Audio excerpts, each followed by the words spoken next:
It was a case that made headlines around the world. Rap superstar Kanye West's mum underwent plastic surgery treatments. Then, the next day, she was dead. Now, 8 years later, the surgeon and Kanye's cousin are in a heated battle over who is at fault. It's the plastic surgery death that shocked America and left a scar on cosmetic surgery. Kanye West's mother, Donda, dead 1 day after having liposuction, a tummy tuck, and breast reduction done. Plastic surgeon Dr. Jan Adams, who performed all 3 procedures, was cleared by investigators. No conclusive cause of death was ever determined.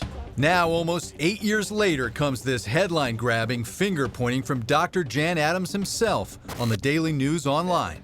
She didn't have to die, and it shouldn't have to be that way. But people don't do what they need to do. And much like children, they look to blame someone else when in fact they know. And I don't care what anybody says, Stephan Scoggins and Kanye West, in their quietest, deepest hours of contemplation, have to know they did the wrong thing. Stephan Scoggins by leaving her alone. Stephan Scoggins, Kanye West's cousin, is finally breaking his silence in this Crime Watch Daily exclusive. I'm actually speaking out now because it seems mandated. Scoggins is here, speaking on his own to set the record straight about his Aunt Donda's mysterious death, and the new allegations have him steaming mad. I was, to say the least, ticked off. Ticked off at what Scoggins calls blame game, being played by a guy Stephan says shouldn't be pointing fingers. What we know is that she had an elective surgery, and a day later, she died. And Dr. Adams' reputation has been in tatters since Donda's death.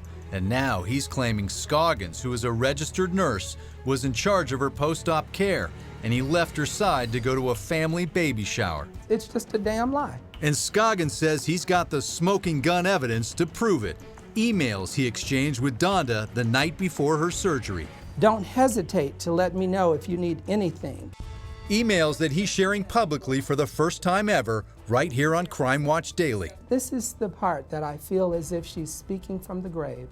If you could come by on Friday evening, or even call, that would be great. That clearly never suggested that I was going to be providing her post-operative care, because it was never the case.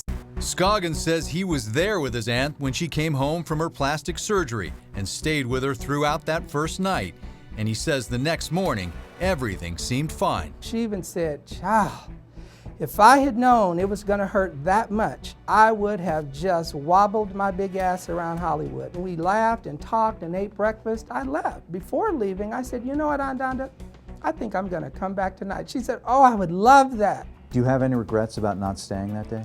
No, none at all. We're laughing and talking, and she's eating and moving independently. Fine. I absolutely have no regret, not one.